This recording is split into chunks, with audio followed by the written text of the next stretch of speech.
Hello students, welcome to all of you. In this class 9th, this is your subject science, chapter number 13. Today we will start to our new chapter, why do we fall ill. Okay students, this is your video number 52. This is your video number 52. Okay students, इस class में हम आपका नया chapter start करेंगे जिसका नाम है बच्चों why do we fall ill. हम बीमार क्यों पड़ते हैं. ठीक है बच्चों, बीमार क्यों पड़ते हैं. तो इसके बारे में एक जर्नल सी चीज़ है बेटा कि अगर हम कोई भी चीज़ अगर मार्केट की अगर हम खुली हुई चीज़ों को खाते हैं तो हम बीमार पड़ जाते हैं. तो ऐसा उनमें ऐसा क्या होता है, क्या वायरस होते हैं उसमें या बैक्टीरिया होते हैं, क्या उसमें डिजीज़ कॉजिंग जो माइक्रोब्स हैं वो कौन से हैं जिनकी वजह से कोई भी डिजीज़ हमें होती है. चलिए बच्चों स्टार्ट करते हैं आज के चैप्टर को और इसमें बताते हैं आपको इसमें क्या होता है. सबसे आपका पहला पॉइंट है बच्चों यहाँ पर आपका जिसे हम देखेंगे डिजीज. डिजीज क्या है. डिजीज डिजीज क्या होती हैं. ओके स्टूडेंट्स, तो चलिए स्टार्ट करिए बेटा इसे. डिजीज किसे कहते हैं बच्चों. डिजीज कहते हैं बच्चों यहां पर देखें इम्प्रॉपरिंग functioning.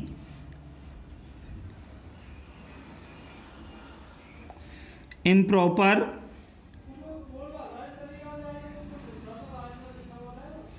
Functioning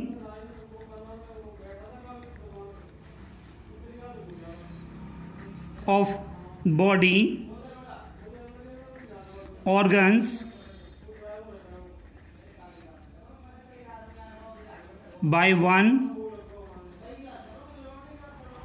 or more reasons.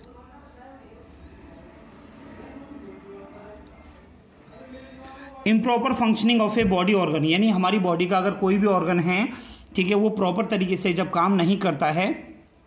ठीक है बच्चों, यहाँ पर हमारे एक या दो से ज़्यादा रीज़न हो सकते हैं कि किस वजह से नहीं कर रहा है, तो उसे हम बोलते हैं बच्चों कि डिजीज़ हमारी बॉडी में है. ओके स्टूडेंट्स, तो ये मैंने आपको डिजीज़ के बारे में बताया बच्चों. अब देखेंगे बच्चों हम यहाँ पर हेल्थ के बारे में. What is mean by health. सभी स्टूडेंट्स देखें यहां पर बेटा, it is a state, it is a state of complete physical, mental, physical, mental and social well-being. Social well-being. Okay students, तो यहाँ पर आपको बताइए एक ऐसी स्टेट होती है जिसमें फिजिकली, मेंटली एंड सोशल तरीके से जो है कोई भी पर्सन जो है फिट होता है. Okay students, it is not merely the absence of disease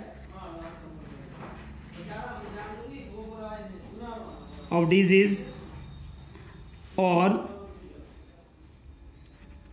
infirmity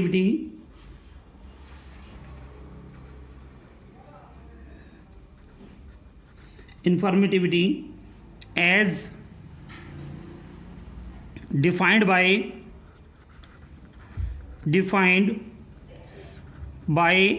the WHO. WHO जानते हो बच्चों, WHO क्या होता है. World health organisation. WHO world health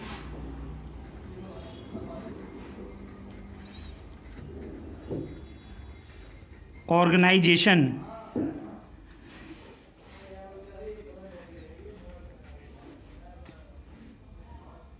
okay students, ये कब दिया गया था. 1948 में. कब दिया गया था बच्चों. 1948 में दिया गया था. Thus, being healthy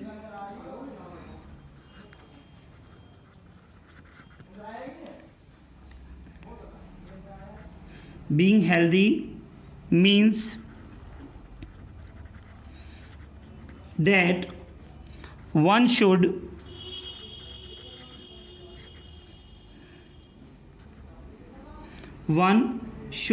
feel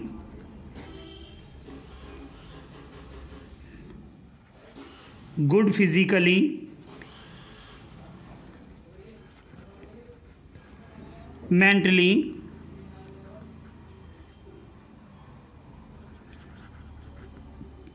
and socially। यानी यहाँ पर हेल्थ के जो WHO ने बताया, WHO ने ये डिफाइन बताया बच्चों कि हेल्दी मीन्स होता है कि कोई भी पर्सन है उसे फील होना चाहिए, फिजिकली फिट होना चाहिए, फिजिकली उसे वो फील हो कि मैं ठीक हूँ, मेंटली उसके दिमाग में जो कोई भी बातें हैं, ठीक है, फिजिकल अपनी स्टेट को लेकर तो उसे लगना चाहिए कि मैं ठीक हूँ, और सोशली वेलबींग उसे होना चाहिए। ओके स्टूडेंट्स, नेक्स्ट पॉइंट बच्चों हम यहाँ पर देखेंगे significance of health.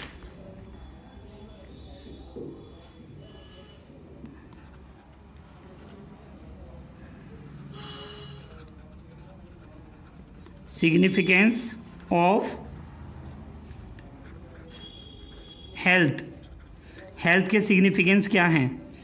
Okay students, कैसे पता चलता है कि जो हेल्थ है वो से हम वो ठीक हैं? ठीक है students, good health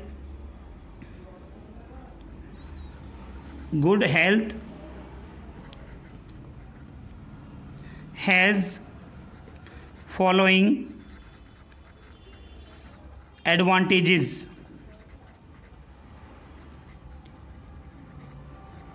good health के फॉलोइंग एडवांटेजेस होते हैं। तो देखिए बच्चों कौन से एडवांटेजेस हैं ये मैं यहाँ पर आपको बता रहा हूँ बेटा, सभी बच्चे ध्यान से देखें। Number first point, it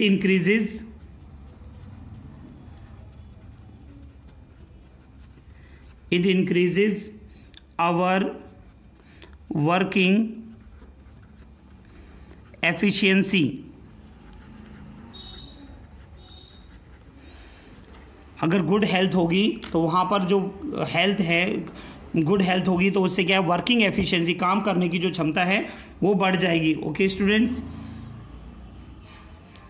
it helps us to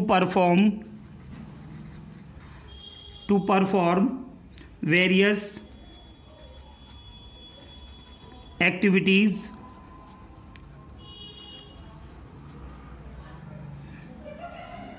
eight our best. जब गुड हेल्थ होती है तो कोई भी काम जो है हमसे क्या होता है बच्चों, बहुत अच्छे तरीके से हम उसे परफॉर्म कर सकते हैं।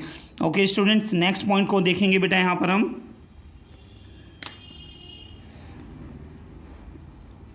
It helps us to cope up with the social and mental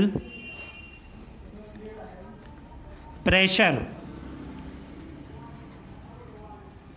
ये हमें सोशल और मेंटल प्रेशर से बाहर निकालने का भी काम करती है। कौन किया बेटा? ये good health. Okay student, without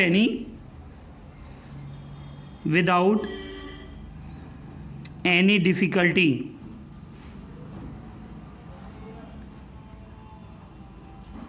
okay student, without any difficulty हम जो है किसी भी मेंटली प्रेशर और सोशल प्रेशर से हम उसे कोप अप कर सकते हैं, उससे हम बाहर निकल सकते हैं। तो ये गुड हेल्थ का साइन है। ओके स्टूडेंट्स, नेक्स्ट देखेंगे बेटा यहाँ पर हम, इट मेक्स आवर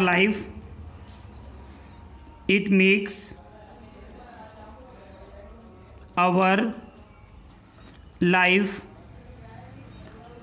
जॉयफुल। तो यानी ये हमारी लाइफ को कैसा बनाती है बच्चों? ये जॉयफुल बनाती है। यानी गुड हेल्थ होगी तो हम अच्छे तरीके से क्या नाम है अपनी खुशी को, हम लाइफ को अच्छे से जी पाएंगे और हम खुश रहेंगे। ओके स्टूडेंट्स, तो यहाँ पर नेक्स्ट पॉइंट देखेंगे बेटा, condition for good health. Condition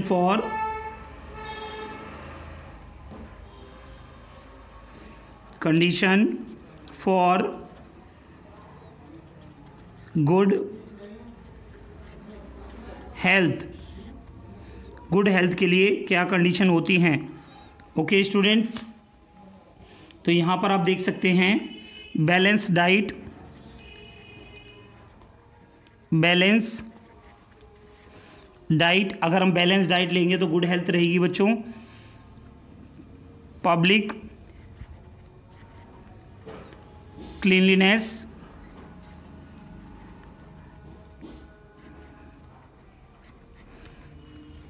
public cleanliness, social equality,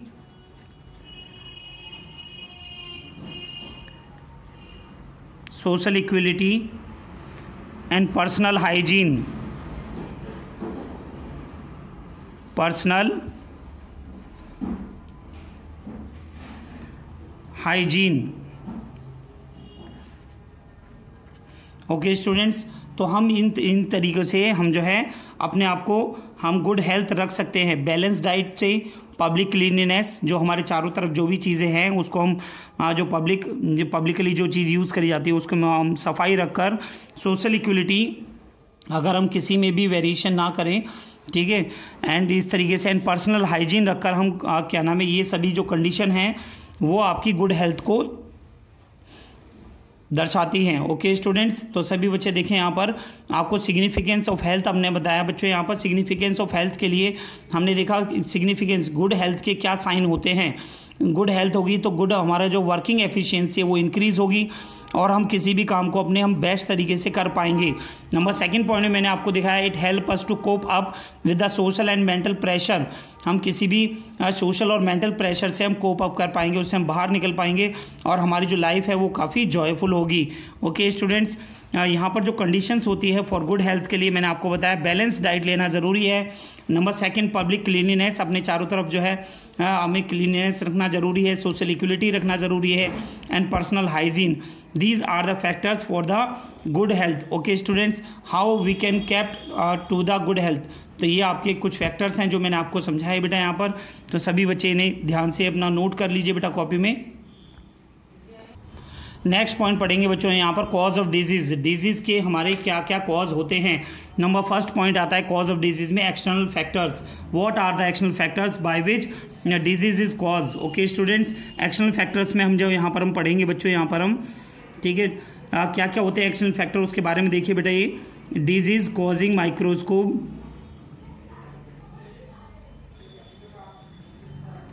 disease causing microbes, indicate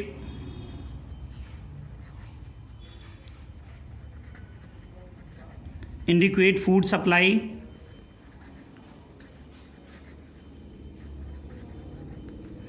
next pollution, next आप देख रहे हैं बच्चों अल्कोहल,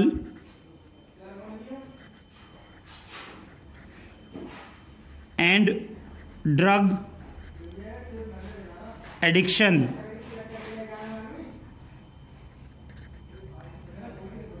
तो बच्चों मैंने आपको एक्शन फैक्टर्स में आपको बताया डिजीज कॉजिंग माइक्रोब्स, यानी डिजीज जो है माइक्रोब से भी फैलती हैं, ठीक है। जो खुली चीज़ें रखी होती है, जैसे मार्केट से आप कुछ भी चीज़ें खाते हैं तो बेटा उसमें आपकी जो है माइक्रोब्स हो सकते हैं, जिससे आपकी डिजीज़ हो सकती हैं, लग सकती हैं हेल्थ में, बॉडी में। Okay student, indicate food supply, अगर प्रॉपर तरीके से फूड सप्लाई बॉडी को नहीं मिलेगी तो वहाँ पर भी आपके जो ये भी आपका एक्शन फैक्टर में पॉइंट आता है बच्चों, जिसकी वजह से डिजीज़ कॉज होती हैं। ओके स्टूडेंट्स, पॉल्यूशन, अगर पॉल्यूशन अगर हमारे चारों तरफ रहेगा, जिससे क्या है कि पॉल्यूशन से respiratory disease and many other disease जो हैं वो लग सकती हैं।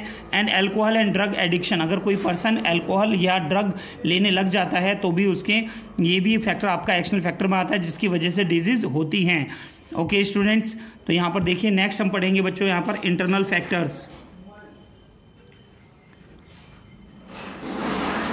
इंटरनल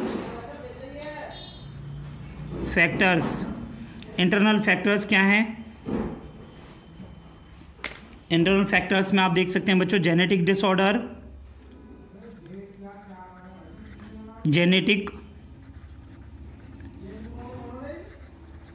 जेनेटिक डिसऑर्डर यानी पेरेंट से ही किसी भी चाइल्ड में उससे पहले से ही वो बीमारी लग सकती है। नेक्स्ट सेकंड देख सकते हैं बच्चों यहाँ पर इम्प्रॉपर फंक्शनिंग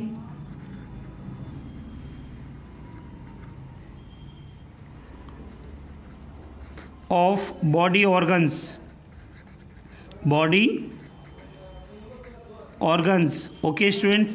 तो यहाँ पर जो है ये आपके इंटरनल फैक्टर्स हैं जो जेनेटिक डिसऑर्डर जो पेरेंट्स से जो ऑफ स्प्रिंग्स में या चाइल्ड में जो आता है, ठीक है स्टूडेंट, उसकी वजह से भी काफ़ी सारी डिजीज़ लग सकती हैं, ठीक है बच्चों, इसे हम बोलते हैं इंटरनल फैक्टर। सेकंड आता है improper functioning of organ.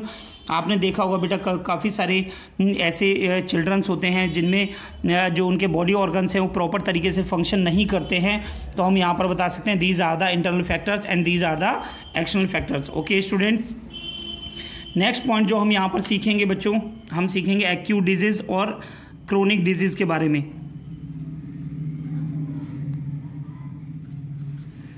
Acute disease क्या होती है बच्चों? एग्जाम में बेटे एक्यूट एंड क्रोनिक डिजीज के बारे में डिफरेंस आपसे पूछा जा सकता है, तो सभी बच्चे ध्यान से देखें।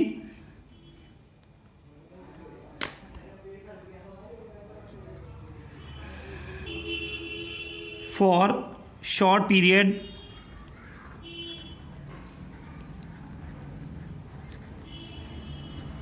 ओनली, यानी जो एक्यूट डिजीज होती है केवल शॉर्ट पीरियड के लिए होती है, कुछ टाइम के लिए होती है, उसके बाद में ठीक हो जाती हैं। डज नॉट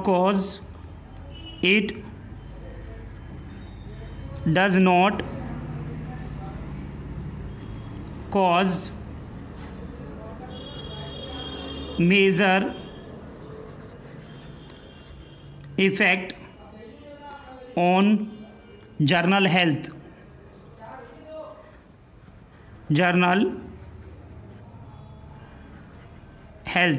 यानी जो एक्यूट डिजीज़ हैं ये मेजर इफेक्ट नहीं दिखाती हैं जर्नल हेल्थ पर। यहाँ पर कुछ इसके एग्जांपल हैं बच्चों, आप देख सकते हैं, जैसे कि हम एग्जांपल बता सकते हैं कॉमन कोल्ड यानी जो नॉर्मली क्या नाम है खांसी वगैरह किसी को हो जाती है, तो ये सभी डिजीज़ जो हैं ये कुछ पीरियड के लिए होती है और कुछ टाइम बाद ये सही हो जाती हैं, ठीक है बच्चों। इनका जो टाइम पीरियड होता है बहुत शॉर्ट होता है, ठीक है, इसीलिए इसे एक्यूट डिजीज़ बोलते हैं। It does not cause major effect on the body, ये ज़्यादा कोई बड़ा इफेक्ट बॉडी पर नहीं दिखाती हैं, इसीलिए इन्हें एक्यूट डिजीज़ कहा जाता है, ठीक है स्टूडेंट्स। ये सभी बच्चे ध्यान रखेंगे। कॉमन कोल्ड हो सकता है बच्चों, कफ हो सकता है, खांसी, सर्दी खांसी,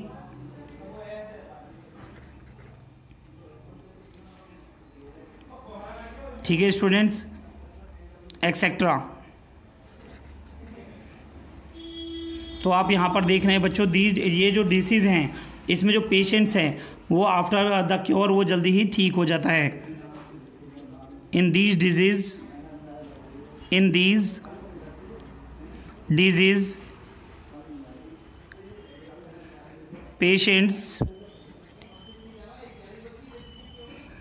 रिकवर completely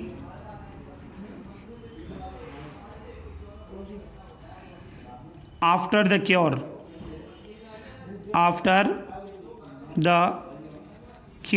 यानी इलाज के बाद जो कोई भी पेशेंट है जिसे एक्यूट डिजीज लगती है बच्चों, ठीक है, तो वो जल्दी ही ठीक हो जाती है। ओके स्टूडेंट्स, ये लॉन्ग टर्म के लिए हार्मफुल इफेक्ट बॉडी पर नहीं करती है, ठीक है बच्चों, ये very short period of time के लिए होती हैं। ओके स्टूडेंट्स, तो आप यहाँ से देख सकते हैं इसे, ठीक है, नोट करिए बेटा सभी। नेक्स्ट आपकी डिजीज़ आती है बच्चों क्रोनिक डिजीज़ क्या होती है, ठीक है स्टूडेंट्स, यहाँ पर देखेंगे बच्चों इसमें these are the disease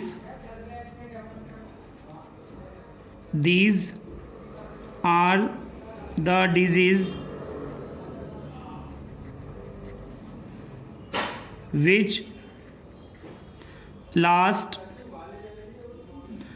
for a long time, जो लंबे समय तक के लिए बीमारी रहती हैं बच्चों, उन्हें हम क्या बोलते हैं? क्रोनिक डिजीज होती हैं। ओके स्टूडेंट्स, नेक्स्ट पॉइंट देखेंगे इसमें, दे cause drastic long-term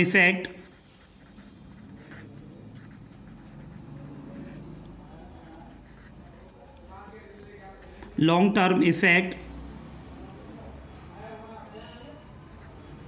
even as much as a lifetime. Okay students, तो यहाँ पर आप देख सकते हैं, यहाँ पर ये जो है, ठीक है, they cause drastic long term effect हमारी बॉडी पर दिखाती हैं, even as much as a long as a lifetime तक के लिए रहती हैं, ठीक है, on the human long term effect on the human health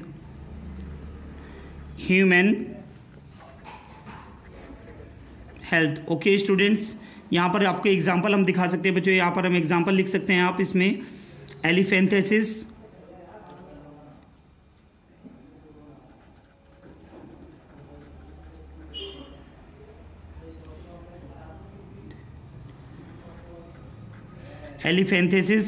ठीक है। एलिफेंथेसिस क्या डिजीज होती है बच्चों? एलिफेंथेसिस के बारे में आप लिख सकते हैं, it is an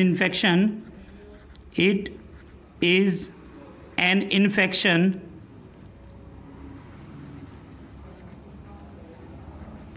caused by filarial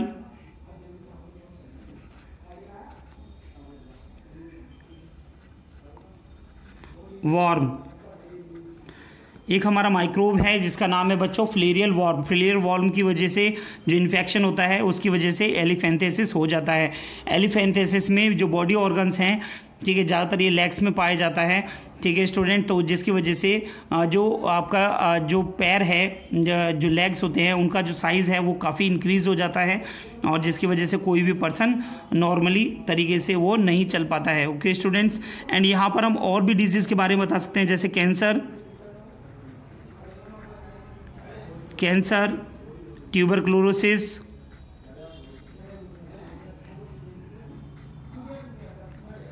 tuberculosis यानी टीबी। तो बच्चों these are the disease that are known as chronic disease. Okay students, ठीक है। अब हम यहाँ पर हम और भी एग्जांपल लिख सकते हैं, जैसे हम लिख सकते हैं बच्चों एड्स एक्सेट्रा। ओके स्टूडेंट्स, तो दीज आर क्रोनिक डिजीज का जो टाइम पीरियड होता है, ठीक है, long period for the life time के लिए होती हैं बच्चों, have drastic long term effect on the health, ये दिखाती हैं, ठीक है। एग्जाम्पल में आप इसमें एलिफेंथेसिस के कैंसर एंड एड्स किसके बारे में इसमें हम बता सकते हैं। ओके स्टूडेंट्स, तो यहाँ से आप इस पॉइंट को ये क्लियर कर सकते हैं कि आपकी क्रोनिक डिजीज़ क्या होती हैं। ओके स्टूडेंट्स, तो आप इन्हें नोट कर लीजिए बेटा ये, ठीक है। इन्फेक्शियस एंड नॉन इन्फेक्शियस, देखिए इन्फेक्शियस क्या होता है, ठीक है, जो इन्फेक्शियस यानी अभी मैंने आपको बताया इन्फेक्शन कॉज हो रहा है यहाँ पर, ठीक है। तो हम यहाँ पर नेक्स्ट टर्म में मैं आपको समझाऊंगा बेटा इन्फेक्शियस डिजीज़ क्या होती है एंड नॉन इन्फेक्शियस डिजीज़ क्या है। चलिए बच्चों इसे स्टडी करते हैं। यहाँ पर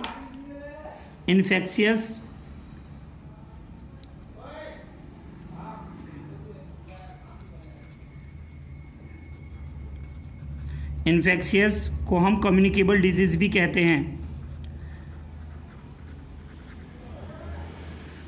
communicable disease. Okay students, infectious और कम्युनिकेबल डिजीज क्या है यहाँ पर हम सीखेंगे बेटा। इसमें नेक्स्ट इसमें हम देख रहे हैं infectious disease, it is spread from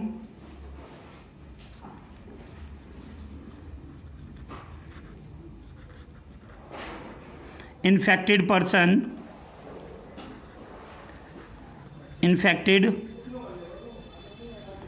person to healthy person,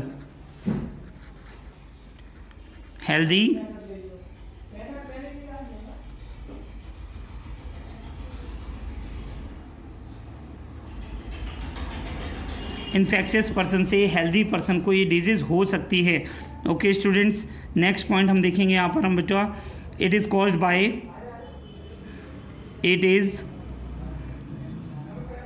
caused by external factors, external factors, ये एक्सटर्नल फैक्टर की वजह से होती है। ठीक है बच्चों, एग्जाम्पल कॉमन कोल्ड,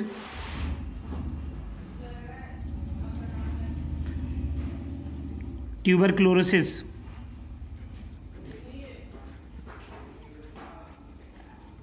ट्यूबरक्लोसिस यानी टीबी। ओके स्टूडेंट्स, तो ये हमारी इन्फेक्शियस और कम्युनिकेबल डिजीज़ हैं जो किसी भी इन्फेक्टेड पर्सन से किसी भी हेल्दी पर्सन को ये डिजीज़ हो सकती हैं।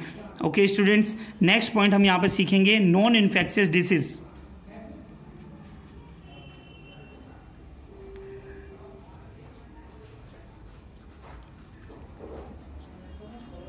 नॉन इन्फेक्शियस डिजीज़, ये और इसे बोलते हैं बच्चों non communicable.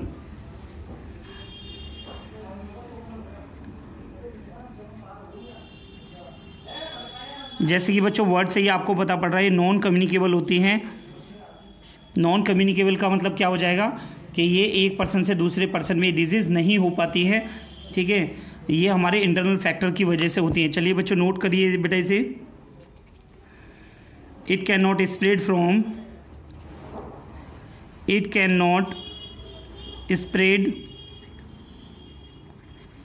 From infected person to healthy person, healthy person, ये इन्फेक्टेड पर्सन से हेल्दी पर्सन में डिजीज़ नहीं होती है। ओके स्टूडेंट, ये इस तरीके से कम्युनिकेट नहीं करती है। ठीक है स्टूडेंट्स, नेक्स्ट देखेंगे यहाँ पर हम it is caused bye, it is caused by internal factors, internal factors, ये जो डिजीज़ होती है ये इंटरनल फैक्टर्स की वजह से होती हैं। ओके स्टूडेंट्स, नेक्स्ट पॉइंट जो आपका काफ़ी इंपॉर्टेंट पॉइंट है बेटे, देखें यहाँ पर हम एग्जाम्पल हम आपको बता रहे हैं इसमें।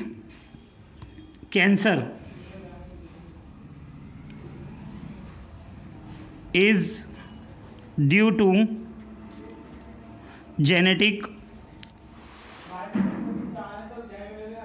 abnormality,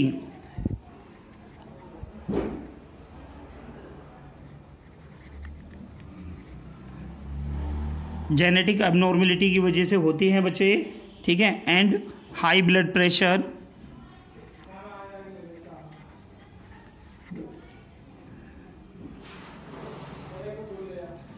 high blood pressure is due to excessive weight, mostly। Okay student, तो यहाँ पर आपको बताया गया है कि एक यहाँ पर आपको जो डिजीज़ के बारे में बताया कैंसर के बारे में, it is due to the genetic abnormality and जो हाई ब्लड प्रेशर की वजह से भी ये हो सकता है। ठीक है बच्चों, it is due to the excessive weight, mostly ज़्यादातर केसेस में जो एक्सेसिव वेट होता है उसकी वजह से डिजीज़ होती हैं। ओके स्टूडेंट, तो आज की क्लास में बच्चों मैंने आपको समझाया है यहाँ पर डिजीज़ के बारे में, डिजीज़ क्या हैं। ठीक है, डिजीज़ क्या होती हैं बच्चों, डिजीज़ किसे कहते हैं, improper functioning of body organ, improper functioning of body organ यानी बॉडी ऑर्गन का प्रॉपर तरीके से वर्क ना करना। इसमें आपके काफ़ी सारे एक से ज़्यादा रीज़न हो सकते हैं, उन्हें हम क्या कहते हैं बच्चों, डिजीज़ कहते हैं। ओके स्टूडेंट्स, नेक्स्ट पॉइंट बच्चों मैंने आपको बताया हेल्थ के लिए। हेल्थ में आपने देखा, हेल्थ में हेल्दी मीन्स क्या होता है, what is mean by healthy person, healthy person जिसमें आपका जो है one should feel good physically, mentally and socially, उसे जो है गुड फील होना चाहिए, उसे हम क्या बोलेंगे, हेल्दी बोलेंगे, और इसी को हम बोलते हैं हेल्थ। ठीक है, ये किसने डिफाइन किया था बच्चों, ये डिफाइन करके बताया था 1948 में WHO ने दिया था बच्चों। इसे किसने दिया था, WHO ने, यानी वर्ल्ड हेल्थ ऑर्गेनाइजेशन ने इसे बताया। ओके स्टूडेंट, सिग्निफिकेंस, इसके एडवांटेजेस क्या होते हैं, what are the advantage of the good health. ठीक है, अगर गुड हेल्थ होगी वहाँ पर it increases our working efficiency, ये वर्किंग एफिशिएंसी को इंक्रीज करेगी। It help us to perform various activities in our best. ठीक है, एट आवर बेस्ट, हम अपने जितना हम बेस्ट कर सकते हैं तभी हम बेस्ट जब भी कर सकते हैं जब गुड हेल्थ होगी। ठीक है students, it help us to cope up with the social and mental pressure, यानी जो भी सोशल और मेंटल प्रेशर जो हमें फील होता है, ठीक है स्टूडेंट्स, विदाउट एनी डिफिकल्टी हम उसे कोप अप कर सकते हैं, उससे बाहर निकल सकते हैं। गुड हेल्थ की वजह से जो है लाइफ जो है जॉयफुल हो जाती है। What are the condition for the good health? ठीक है, बैलेंस डाइट लेना ज़रूरी है, पब्लिक क्लीनलीनेस रखना ज़रूरी है, सोशल इक्वलिटी रखना ज़रूरी है, and personal hygiene for getting the good health condition. Okay students, next हमने आपको बताया बच्चों यहाँ पर कॉज ऑफ डिजीज़ के बारे में। कॉज ऑफ डिजीज़ क्या होती है? कॉज ऑफ डिजीज़ में आपके दो तरह के फैक्टर हमने आपको बताए, external factors and internal factors. Okay student, and after then हमने स्टडी किया बच्चों एक्यूट डिजीज़ के बारे में। एक्यूट डिजीज़ क्या होती है? For a very short time period के लिए जो डिजीज़ होती है उन्हें हम एक्यूट डिजीज़ कहते हैं। ठीक है, it does not cause major effect on the good health, ये मेजर इफेक्ट गुड हेल्थ पर नहीं दिखाती है। एग्जाम्पल है आपका common cold, cough etcetera. In these disease patients recover completely after the cure, अगर उसे प्रॉपर इलाज मिलता है पेशेंट को तो वो अच्छे तरीके से ठीक हो जाता है। किसमें बच्चों? एक्यूट डिजीज़ में। इसके बाद जो हमने आपको पढ़ाया बच्चों इसमें क्रोनिक डिजीज़ के बारे में आपको बताया। क्रोनिक डिजीज़ जो होती हैं वो लाइफ टाइम, लॉन्ग टाइम के लिए होती हैं, ड्रास्टिक लॉन्ग टर्म इफेक्ट दिखाती हैं ऑन द ह्यूमन हेल्थ पर, जहाँ पर मैंने एग्जाम्पल आपको बताया बच्चों elephantiasis and cancer, TB, tuberculosis and AIDS के बारे में आपको यहाँ पर बच्चों बताया मैंने। ठीक है स्टूडेंट्स, नेक्स्ट हमने बच्चों यहाँ पर स्टडी किया अपना इन्फेक्शियस यानी इन्फेक्शियस डिजीज़ को हम कम्युनिकेबल डिजीज़ भी कहते हैं, जिसमें एक इन्फेक्टेड पर्सन से एक हेल्दी पर्सन को ये डिजीज़ हो सकती हैं। यहाँ पर जो आपके फैक्टर्स आते हैं वो आपके एक्शनल फैक्टर्स होते हैं, और एग्जांपल आता है बच्चों आपका कॉमन कोल्ड एंड टीबी। ठीक है स्टूडेंट्स, नेक्स्ट हमने आपको बताया बच्चों नॉन इन्फेक्शियस डिजीज़ के बारे में, जो आपकी नॉन कम्युनिकेबल डिजीज़ भी इन्हें हम कहते हैं। ठीक है स्टूडेंट्स, तो ये हमारी जो डिजीज़ हैं ये एक इन्फेक्टेड पर्सन से हेल्दी पर्सन में नहीं हो सकती है। इसके लिए इंटरनल फैक्टर्स जो है होते हैं, इंटरनल फैक्टर्स की वजह से ये डिजीज़ होती है। कौन सी बच्चों? Non infectious disease. Okay students, it is caused by the internal factors. Example मैंने आपको बताया बच्चों यहाँ पर cancer, it is due to the genetic abnormality and high blood pressure due to the excessive weight, mostly ये पाई जाती है, होती है। ओके स्टूडेंट्स, नेक्स्ट क्लास में इसके बारे में हम बताएंगे disease caused by virus, disease caused by bacteria, disease caused by protozoa etcetera, इनके बारे में हम स्टडी करेंगे। सभी स्टूडेंट्स इस चैप्टर को अपनी एनसीईआरटी की बुक से रीड करें, और इस चैप्टर को कम्प्लीटली अच्छे से समझने के लिए एनसीईआरटी से चैप्टर रीड करने के बाद जो आपने ये नोट्स अपनी कॉपी में जो बनाए हैं इनको भी एक बार अच्छे से रिवाइज करिए, ताकि आपके जो MCQ question, assertion reason type question and subjective question, किसी भी टाइप के क्वेश्चन हो वो आपको अच्छे तरीके से समझ में आ सकें। ओके स्टूडेंट, तो आज की क्लास में इतना ही। आपको अगली क्लास में हम पढ़ाएंगे disease caused by virus and other microbes. Okay students, thank you.